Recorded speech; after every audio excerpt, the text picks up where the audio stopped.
और जनाब, भंग से जीन्स भी बन सकती है। जी हाँ, यही नहीं बल्कि पाकिस्तान ने अब भंग से तैयार करदा धागे से जीन्स बनाने की सलाहियत हासिल कर ली है। लेकिन जीन्स भंग से बनाई ही क्यों जा रही है, और इसी पर बात करने के लिए इस वक्त हमारे साथ मौजूद हैं ज़र यूनिवर्सिटी फैसलाबाद के टेक्सटाइल टेक्नोलॉजी डिपार्टमेंट के चेयरमैन हैं डॉक्टर असद फारूक। बहुत शुक्रिया डॉक्टर साहब आपके वक्त का। डॉक्टर साहब, एक तो हमें इस जीन्स के हवाले से बताइएगा, दूसरा क्या सिर्फ पाकिस्तानी अभी तक इसको प्रोड्यूस कर रहा है या फिर इससे पहले दूसरे ममालिक में भी इस तरह के तजर्बात किए जा चुके हैं?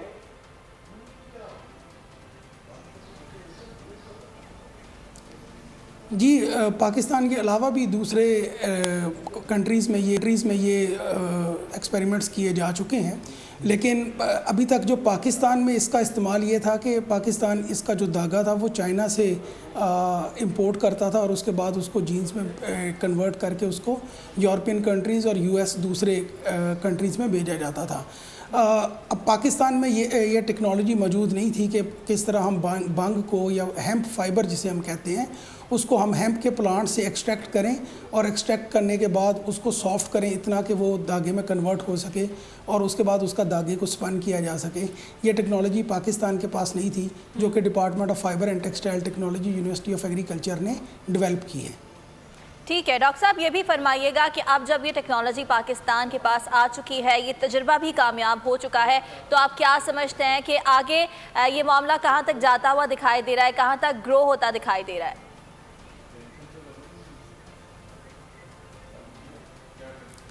देखिए, पाकिस्तान में जो हेम्प ग्रो करती है या जो भांग का प्लांट ग्रो करता है उसमें किसी लेवल तक टॉक्सिसिटी कंटेंट्स होते हैं, हम उसको THC कंटेंट कहते हैं, और जो टॉक्सिसिटी कंटेंट्स होते हैं वो नशा आवर भी होते हैं। जबकि दुनिया में ऐसी हेम्प ग्रो की जाती है जो कि नॉन टॉक्सिक होती है और उसको हम इंडस्ट्रियल हेम्प कहते हैं, जो कि purely for the fibre purpose जो है वो ग्रो की जाती है। तो हमारा जो नेक्स्ट स्टेप इसमें है, जिसमें हमारा डिपार्टमेंट ऑफ एग्रोनॉमी, हमारे वाइस चांसलर साहब और हमारा office of research and commercialisation and innovation and commercialisation ये हमारे साथ इन्वॉल्व हैं और हम कोशिश कर रहे हैं कि हम किसी तरह से हम भांग जो हेम्प का नॉन टॉक्सिक सीड है उसको या उसके जर्मप्लाज्म को इंपोर्ट किया जाए और उसको पाकिस्तानी कंडीशंस में एक्लेमेटाइज करवाया जाए ताकि वो पाकिस्तान में ग्रो कर सके एज ए क्रॉप। और जब हम इसको एज ए क्रॉप जो है वो ग्रो करवा सकेंगे तो आगे टेक्नोलॉजी जो कि ऑलरेडी हमने डेवलप कर ली है, इसकी मदद से हम पाकिस्तान में ये हेम्प की जीन्स और हेम्प का कपड़ा जो है वो बहुत अच्छे तरीके से तैयार भी हो सकेगा। और क्योंकि हेम्प $1 बिलियन इंडस्ट्री है दुनिया में, इस वक्त इसकी बहुत ज़्यादा मांग है।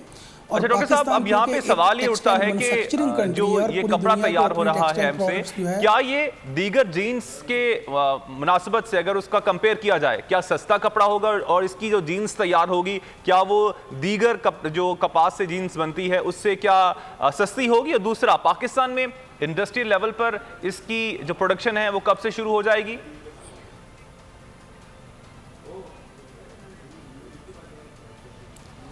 देखिए, इंडस्ट्रियल लेवल पर जो प्रोडक्शन शुरू होना है वो इसके लिए तो हमें पीछे इसकी क्रॉप रिक्वायरमेंट है। उसके लिए मैंने आपको ऑलरेडी बताया कि क्रॉप को हम जर्मप्लाज्म इंपोर्ट करके उस पर काम कर रहे हैं कि हम उसको इंपोर्ट करें और उसके बाद उसको एक्लेमेटाइज करवाएं। तो जब क्रॉप होगी तो इंडस्ट्रियल स्केल पे ऑटोमेटिकली इसकी शुरू हो जाएगी।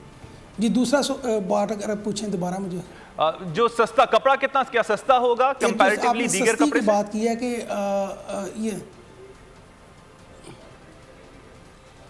जो हेम्प फाइबर की प्राइस है दुनिया में वो कॉटन की निस्बत ज़्यादा है, लेकिन जब पाकिस्तान में ये इंडिजिनसली प्रोड्यूस होना शुरू हो जाएगा तो सर्टनली इसकी कॉस्ट कम हो जाएगी। लेकिन हेम्प का कॉटन के साथ जो कंपैरिजन है उसमें यह है कि हेम्प जो है वो एक सस्टेनेबल फाइबर है, क्योंकि इसको ग्रो करने के लिए फर्टिलाइज़र्स, पेस्टिसाइड्स और पानी की उतनी रिक्वायरमेंट नहीं होती जो कि कॉटन के लिए होती है। इसलिए हम हेम्प को एक सस्टेनेबल फाइबर कहते हैं और जैसे जितनी भी परसेंटेज हम कॉटन के साथ इसकी मिक्स करेंगे हम उतनी ही अपने एनवायरनमेंट फ्रेंडली फाइबर जो है उसको इंक्लूड करेंगे और अपने एनवायरनमेंट को भी बचाएंगे और अपनी प्रोडक्ट्स को भी सस्टेनेबल बनाएंगे। ठीक है डॉक्टर साहब, ये भी फरमाइएगा कि ये जो डेनिम का फैब्रिक होता है ये पाकिस्तान का खासा है, एक्सक्लूसिवली सिर्फ पाकिस्तान में ही पाकिस्तान जाना पहचाना जाता है डेनिम के हवाले से। तो अगर हम इस हेम्प फाइबर की तरफ जाते हैं तो क्या डिफरेंस आएगा इस कपड़े में?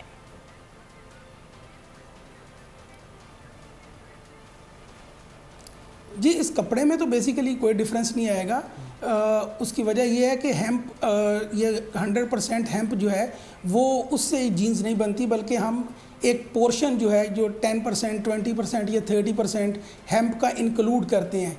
तो नॉर्मली जो इस वक्त हेम्प की जो जीन्स बन रही है उसमें 20-80 रेशो, यानी कि 20% और 80% कॉटन या 70 रेशो से जीन्स बनाई जा रही है। तो इफेक्ट नहीं आता, लेकिन हेम्प जो है अपनी करैक्टरिस्टिक्स जो है वो जीन्स को दे देता है, और उससे इसमें जो ना एक तो सस्टेनेबिलिटी का, जैसे ऑलरेडी आपको एक्सप्लेन किया, वो आता है। और कि हेम्प फाइबर जो है वो इनहेरेंटली एंटीबैक्टीरियल, एंटीमाइक्रोबियल भी होता है, जो कि एक एडिशनल इम्पैक्ट क्रिएट करता है फॉर दिस स्पेसिफिकली जीन्स।